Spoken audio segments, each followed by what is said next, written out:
Bulletin का आगाज करें और सबसे पहले आपको बताएं कि हुकूमत का तरक्याती मंसूबों की बरवक्त तकमील के लिए बड़ा फैसला। तरक्याती मंसूबों के PC1 में तरमीम का इख्तियार महकमों को दे दिया है। PC1 की नजरसानी का इख्तियार PND की बजाय मुतल्लिका सेक्रेटरी के सपुर्द कर दिया गया है, जबकि बिल्डिंग की तरक्याती स्कीम्स पर 24% इजाफे की नजरसानी मुतल्लिका सेक्रेटरी मंजूर करेगा, जबकि शाहराहों पर 20% इजाफे की नजरसानी मंजूरी मुतल्लिका सेक्रेटरी की होगी, जबकि इरीगेशन में 18% नजरसानी इजाफे का इख्तियार भी सेक्रेटरी के पास चला गया है। लोकल गवर्नमेंट में 16% नजरसानी इजाफे का इख्तियार सेक्रेटरी का होगा, जबकि चेयरमैन PND अब्दुल्ला खान सुंबल की हदायत पर बाकायदा तौर पर नोटिफिकेशन जारी कर दिया गया है। इस हवाले से मजीद तफसीलात जानेंगे दुर्रे नायाब से। दुर्रे नायाब, आगाह कीजिएगा कि PC1 में तरमीम का इख्तियार महकमों को दिया गया है, इससे फ़ायदा क्या होगा? आपने बड़ा फैसला किया है और ऐसे मंसूबे जो मंसूबों की रिवीजन की वजह से इल्तवा के शिकार थे और PC1 में अगर इजाफे होता था या कोई तब्दीली होती थी, डिज़ाइन स्ट्रक्चर में तब्दीली के बायस लागत में इजाफा होता था, तो नजरसानी शुदा PC1 जो है वो PND को वापस भिजवाया जाता था। PND उस पर इजलास करके उसको बाद में मंजूर करता था लागत में इजाफे को। इससे मनसूबा जो है वो लटक जाता था, इल्तवा के शिकार होता था। अब चेयरमैन PND अब्दुल्ला खान सुंबल के हुक्म पर यह बड़ा फैसला किया गया है कि आइंदा जो रिवीजन होगी वो मुतल्लिका महकमे के जो एडमिनिस्ट्रेटिव सेक्रेटरीज़ हैं वो कर सकेंगे। जिस तरह LDA हाउसिंग के मातहत है, local government secretary local government के मातहत है, बिल्डिंग डिपार्टमेंट CNW के और इसी तरह हाईवेज़ भी CNW के मातहत है, वो ये फैसला कर सकेंगे। PC1 एक दफ़ा PND से मंजूर कराना ज़रूरी होगा। एडमिन अप्रूवल के बाद अगर उसमें रिवीजन आती है तो वो रिवीजन जो हैं वो मुतल्लिका सेक्रेटरी उसके एडमिन अप्रूवल दे सकेंगे। उसको PND में ले जाके वक्त ज़ाया करने की ज़रूरत नहीं होगी। इसका बाकायदा नोटिफिकेशन जारी कर दिया और फैसले से लाहौर समेत पंजाब की जो सैकड़ों ज़ेर इल्तवा स्कीमें हैं जिनके रिवाइज PC1 मंजूर होना बाकी हैं उनको फ़ायदा पहुँचेगा। जी ठीक है दुर्रे नायाब, आपका बहुत शुक्रिया। दूसरी जानिब आपको बताएं कि डिफेंस में 1 करोड़ की चोरी। डिफेंस ए में चोरों ने शहरी के घर का सफाया कर दिया। चोर घर के ताले तोड़कर 50 लाख के सेविंग सर्टिफिकेट ले गए। 21 लाख नकदी, 18 लाख के जेवरात और कीमती अशिया भी गायब हुई। पुलिस की जानिब से क्या कार्रवाई की गई है, जानेंगे फाहद भट्टी से। जी फाहद, आगाह कीजिएगा। जी बिल्कुल, पुलिस की जानिब से कार्रवाई करते हुए चोरी की वारदात का मुकदमा दर्ज कर लिया गया है, मगर ताहाल कोई भी मुलजम गिरफ्तार नहीं हो सका। ये घर में चोरी की वारदात हुई डिफेंस ए थाने की हदूद में गुज़िश्ता रात, जिसमें अहले खाना का ये कहना है कि वो तमाम लोग जो है वो बाजार शॉपिंग के लिए गए हुए थे। जब वापस आए तो घर के ताले टूटे हुए थे और सामान बिखरा हुआ था। जब चेक किया गया तो अहले खाना की जानिब से बताया गया, मुतासरीन की जानिब से ये बताया गया कि घर से 50 लाख मालियत के सेविंग सर्टिफिकेट, उसके अलावा 21 लाख नकदी, 18 लाख मालियत के तलाई जेवरात और देकर कीमती चीजें जो हैं तकरीबन 1 करोड़ मालियत के लगभग जो है ये चोरी की वारदात बनती है। ये चोर इसका जो है वो सफाया करके मौके से फरार हो गए, जिस पर पुलिस ने मुतासरीन की जानिब से जो है वो हक मसूल होने पर मुकदमा दर्ज कर लिया है और पुलिस की जानिब से ये कहा जा रहा है कि चोरों के खिलाफ कार्रवाई शुरू कर दी गई है। जल्द मुल्जमान को गिरफ्तार कर लिया जाएगा। जी, मुल्ज़मान को जल्द गिरफ्तार कर लिया जाएगा। फाहद भट्टी, आपका बहुत शुक्रिया। आपको बताएं कि डिफेंस ए में चोरों ने शहरी के घर का सफाया किया है, जबकि डिफेंस में 1 करोड़ की चोरी की गई है। चोर घर के ताले तोड़कर 50 लाख के सेविंग सर्टिफिकेट ले गए, जबकि 21 लाख नकदी, 18 लाख के जेवरात और कीमती अशिया भी गायब हुई। अहले खाना बाजार गए थे, घर में कोई मौजूद ना था, जबकि FIR का ये मतन है और पुलिस ने मुकदमा दर्ज करके कार्रवाई का आगाज कर दिया है। डिफेंस ए में चोरों ने शहरी के घर का सफाया किया है। चोर घर के ताले तोड़कर 50 लाख के सेविंग सर्टिफिकेट ले गए, 21 लाख नकदी, 18 लाख के जेवरात और कीमती अशिया भी गायब, जबकि FIR का मतन है कि अहले खाना बाजार गए थे और घर में कोई मौजूद ना था। पुलिस ने मुकदमा दर्ज करके कार्रवाई का आगाज कर दिया है। डिफेंस में 1 करोड़ की चोरी। डिफेंस ए में चोरों ने शहरी के घर का सफाया किया है, जबकि चोर घर के ताले तोड़कर 50 लाख के सेविंग सर्टिफिकेट ले गए, 21 लाख नकदी, 18 लाख के जेवरात और कीमती अशिया भी गायब हैं, जबकि FIR में कहा गया है कि अहले खाना बाजार गए थे और घर में उस वक्त कोई मौजूद नहीं था।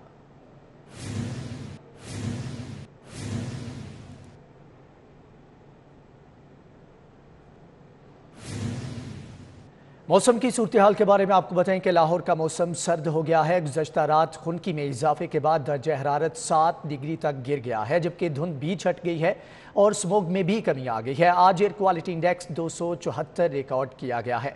लाहौर का मौसम सर्द हुआ है, जबकि गुज़श्ता रात खुनकी में इजाफे के बाद दर्जा हरारत 7 डिग्री तक गिर गया है और धुंध भी छट चुकी है। स्मोग में भी कमी आ गई है। आज एयर क्वालिटी इंडेक्स 274 रिकॉर्ड किया गया है।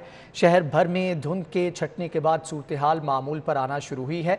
खुनकी में इजाफे के बाद दर्जा हरारत 7 डिग्री तक गिर गया है, जबकि धुंध भी छट चुकी है।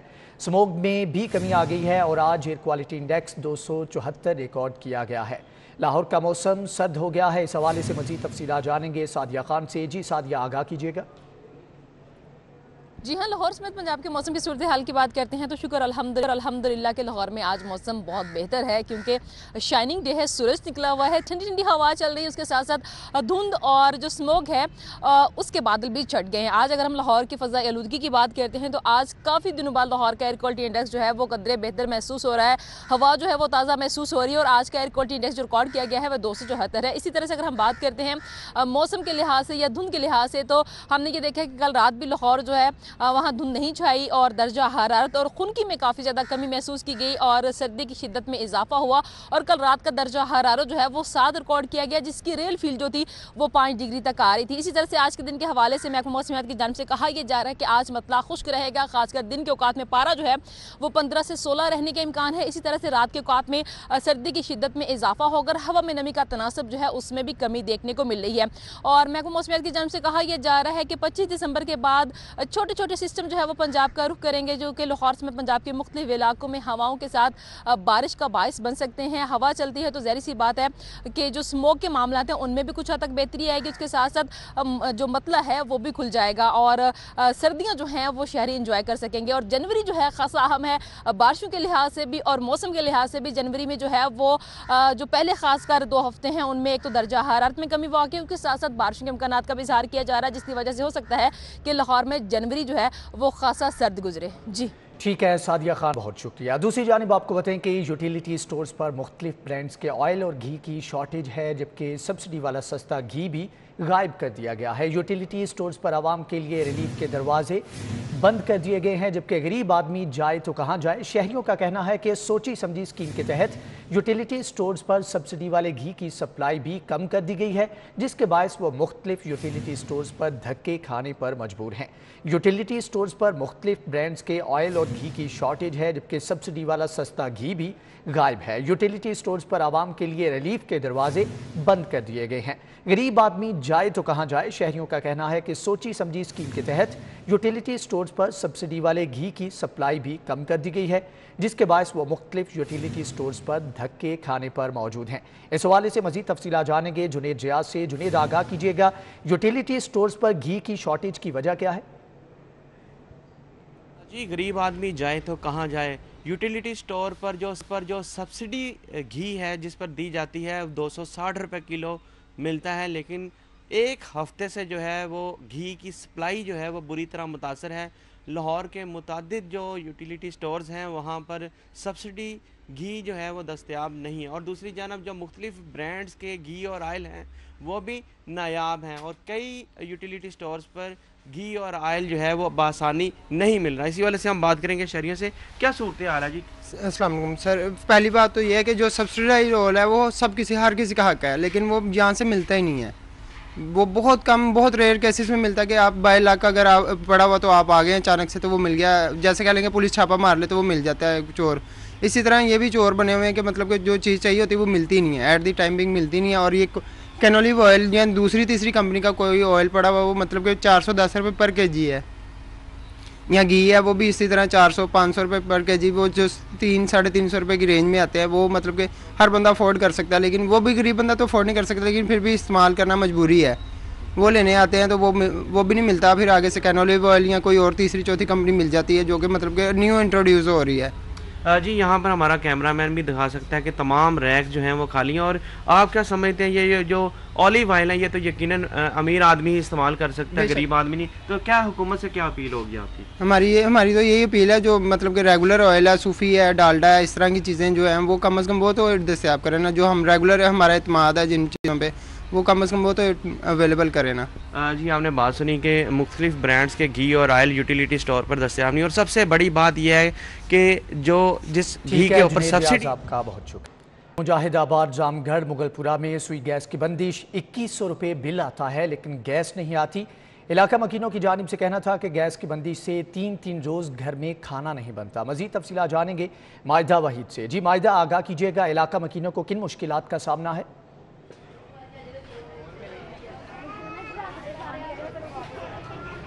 जी बिल्कुल, इस टाइम मैं मुजाहिदाबाद रामगढ़ मुगलपुरा में मौजूद हूँ। यहाँ के जो इलाका मकीन हैं वो इस टाइम जो है सरापा एहतजाज हैं। शहरी जो है उन्होंने यहाँ पर सिलेंडर्स बाहर निकाले हुए कहते हैं कि 3-3, 4-4 दिन जो गैस आती नहीं है, हम लोगों को खाना बनाने में दिक्कत पेश आती है। ख़वातीन जो है ख़ासतौर पर उनको बहुत ज़्यादा दिक्कत पेश आती है। सिर्फ वही नहीं, ये बेचारे बच्चे भी सिलेंडर पकड़कर यहाँ पर इस टाइम सरापा एहतजाज हैं क्योंकि भूखे इनको स्कूल जाना पड़ता है। ख़वातीन का भी बहुत बुरी तरह से रिएक्शन है। उनसे पूछते हैं, अस्सलाम वालेकुम, मुझे बताइएगा ये सिलेंडर पकड़कर आप एहतजाज कर रही हैं, क्या मसाइल पेश आते हैं आपको? हम एहतजाज कर रहे हैं कि गैस नहीं आती। आज इतने दिन हो गए हैं, ना सुबह आती है, ना दोपहर को आती है, ना रात को आती है। बताइए हम लोग कहाँ जाएं? तो कितना बिल आता है आपको और किस तरह से गुजारा? नहीं, बिल इतना ज़्यादा भेज रहे हैं, 2-2, 3-3 हज़ार बिल आ रहा है, गैस आ नहीं रही। बताएं हमारा मसला कौन हल करेगा? जी बिल्कुल, यहाँ पर और भी ख़वातीन हमारे साथ मौजूद हैं, हम उनसे पूछते हैं। अस्सलाम वालेकुम, मुझे आप बताइएगा कैसे गुजारा करते हैं और ये क्या सिलेंडर्स का और कैसे, मतलब बहुत मुश्किल है, गैस कितने दिन से नहीं आ रही है? पूरी गर्मियाँ गुजर गई हैं, पूरी सर्दियाँ गुजर गई हैं, गैस आई नहीं है और लकड़ियाँ जला रहे हैं और सिलेंडर जला रहे हैं। ठीक है, इतना हम अफोर्ड नहीं कर सकते, हम सिलेंडर भी जलाए। आपकी किराया दे रहे हैं, बिल दे रहे हैं, हर चीज़ किस चीज़ का दे रहे हैं? इमरान खान भाई आपकी बहुत मेहरबानी, आप हमारी कुर्सी छोड़ दें और चले जाएं यहाँ से। जी बिल्कुल, यहाँ की ख़वातीन जो हैं, जाहिर सी बात है सुबह के टाइम में औकात में ख़वातीन को बहुत ज़्यादा मुश्किलात का सामना करना पड़ता है। अस्सलाम वालेकुम, मुझे आप बताइएगा गैस कितनी देर से नहीं आ रही है और क्या मुश्किलात का सामना करना पड़ता है? बहुत देर से नहीं गैस आ रही है और इतनी परेशानी है। खुद कमाने वाले हैं, शोर है नहीं सर पे, गैस जितना कमाती उतना गैस में पैसे लग जाते हैं। गैस भरवा के फिर बच्चों को खाना देना पड़ता है पका के। कितने दिन से गैस नहीं आ रही है? दिन नहीं है ये, कुछ ही दिन भी नहीं है, ये साल ही लगा लें। साल भर से कहते जी पानी के पैपों में वो आ गया है। हाँ जी। अच्छा मुझे आप बताइएगा, गैस तो आती नहीं है तो कैसे मौजूद रहिएगा। शहर में सुई गैस का बहरान शिद्दत इख्तियार कर गया है। मुस्तफ़ा पार्क में चूल्हे ठंडे पड़ने पर मकीन सरापा एहतजाज है। मुजाहिरीन की जानिब से हुकूमत के खिलाफ शदीद नारेबाजी की जा रही है। मुजाहिरीन का सड़क पर सिलेंडर्स रखकर गैस की बंदिश के खिलाफ एहतजाज। शिकायत के बावजूद गैस फ्राहमी बंद है। मुजाहिरीन की जानिब से कहना था कि नाश्ता, खाना और डिनर के औकात में गैस नहीं आ रही। मजीद तफसीला जानेंगे फरीहा बतूल से। फरीहा, आगाह कीजिएगा कि इलाका मकीन सरापा एहतजाज क्यों है?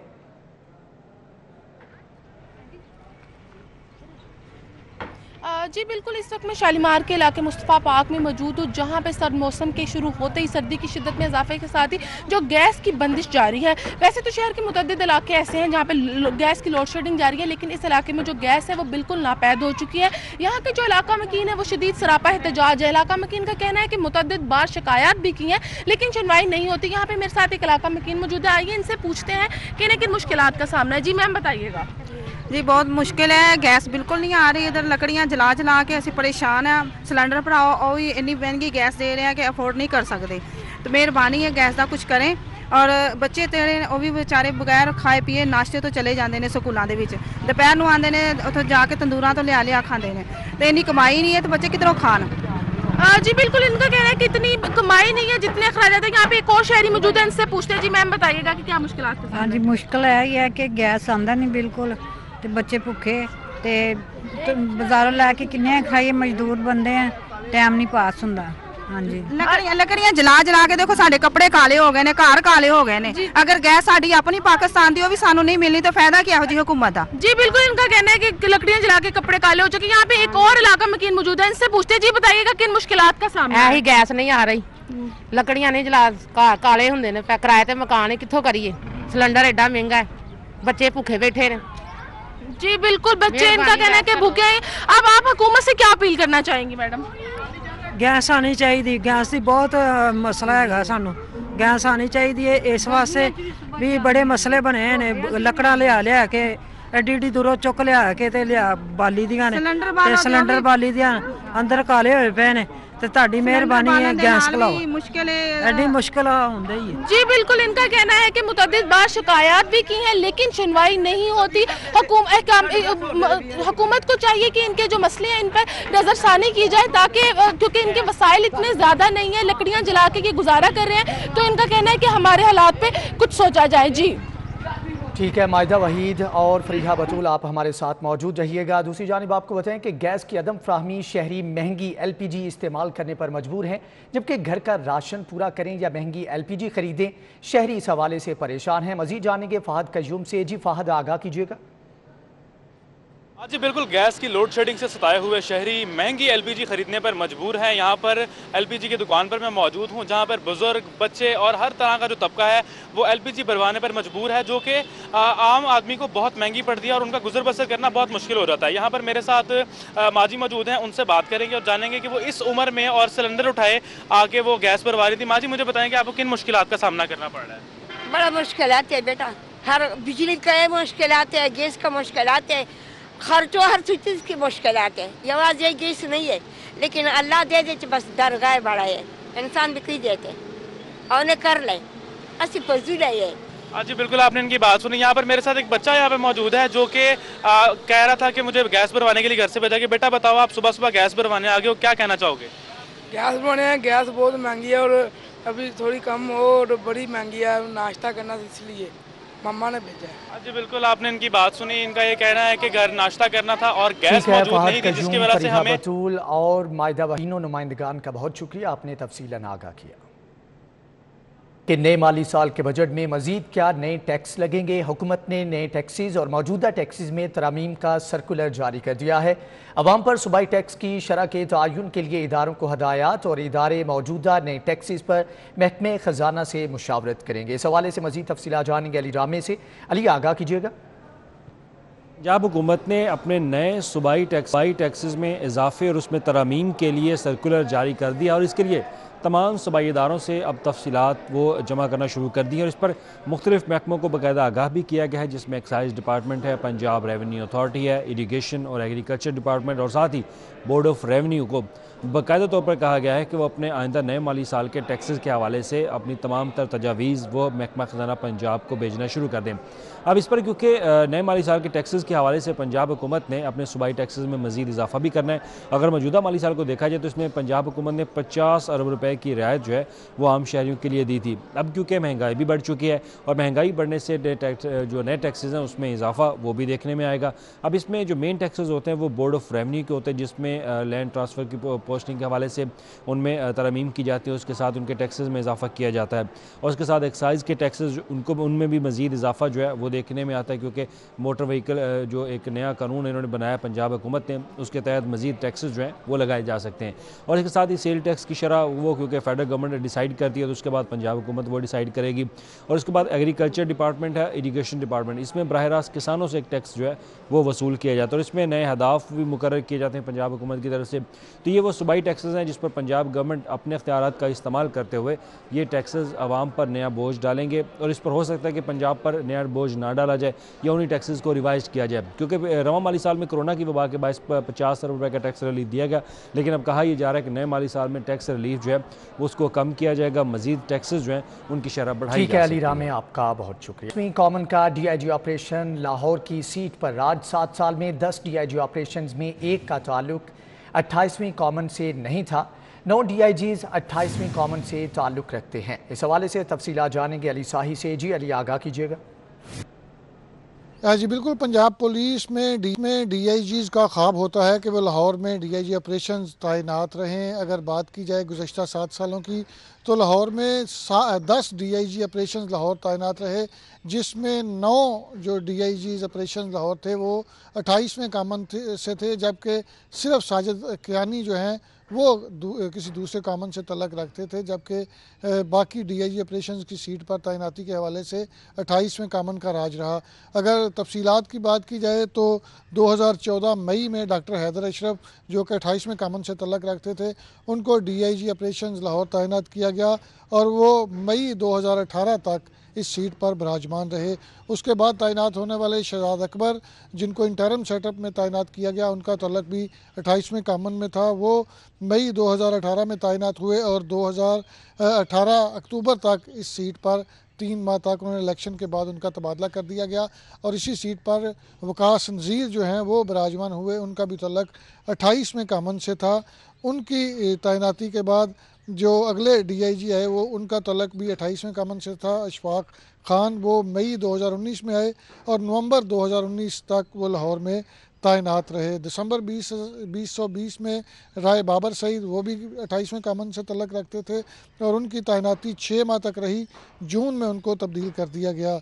जून में तबादले के बाद दोबारा अशफाक खान पंजाब DIG ऑपरेशन लाहौर तैनात हुए और वो जनवरी 2021 तक इस अहम सीट पर जिम्मेदारियां निभाते रहे। उसके बाद जो है वो दीगर कामन की बारी आई साजिद कियानी की। वो 7 माह तक इस सीट पर तैनात रहे, लेकिन इसके बाद दोबारा 28वें कामन ने अपनी सीट वापस ले ली और साजिद कियानी के तबादले के बाद इस सीट पर सहेल चौधरी अगस्त में तैनात हुए और 3 माह उनकी तैनाती रही, लेकिन TLP के केस के बाद उनको तब्दील कर दिया गया और उनकी जगह पे नवंबर में एहसन यूनुस को तैनात किया गया। 1 माह की तैनाती के बाद एहसन यूनुस IG इस्लामाबाद तैनात हो गए और अभी रवां हफ्ते डॉक्टर आबिद को DIG ऑपरेशन लाहौर तैनात किया गया है। RPOs की 3 अहम सीटों पर 28वें कामन के DIGs तैनात हैं, जबकि IG पंजाब के सबसे अहम तरीन स्टाफ अफसर DIG हेडक्वार्टर भी राय बाबर तैनात हैं। तो ओवरऑल बात की जाए तो गुज़श्ता 7 सालों में लाहौर की अहम तरीन सीट पर जो 28वें कामन के अफसरान तैनात किए गए हैं। अली शाही, आपका कस्टम्स इंटेलिजेंस की शालम मार्केट में छापामार कार्रवाई का अहवाल जानेंगे रिजवान नकवी से। रिजवान, आगाह कीजिएगा। जी बिल्कुल, कस्टम्स इंटेलिजेंस की टीम ने शालम मार्केट में 2 पिकअप गाड़ियों को पकड़ के उनका ताक़ुब करते हुए कस्टम्स इंटेलिजेंस की टीमों ने चाइना सेंटर जो कि शालम मार्केट में वाक़ है वहाँ पे मौजूद एक गोदाम में बड़ी छापामार कार्रवाई की है और कोयटा के बदनामे ज़माना स्मगलर हाजी सादक के भाई अतीक खान ने यहाँ पे चाइना सेंटर में गोदाम बना रखा था, जिससे स्मगल शुदा सिगरेट की भारी खेप है, जिसकी मालियत कस्टम्स इंटेलिजेंस के मुताबिक 4 करोड़ 15 लाख रुपए से जायद बताई जा रही है। ये सिगरेट्स बरामद करके अपने वेयर हाउस में मुंतकिल कर दिए हैं। डायरेक्टर कस्टम्स इंटेलिजेंस ताइमा आफ्ताब की हदायत पे एडिशनल डायरेक्टर मोहम्मद हसन फरीद की सरबराही में ये छापा मारा गया है, जबकि इंस्पेक्टर गुलजार भट्टी, मुबीन मलक, राशिद दैदी, अल्लाह दिता समेत कस्टम्स इंटेलिजेंस के दीगर जो स्टाफ मेंबरान हैं वो इस छापामार कार्रवाई में मौजूद थे। कस्टम्स इंटेलिजेंस ठीक है रिजवान नकवी, आपका बहुत शुक्रिया।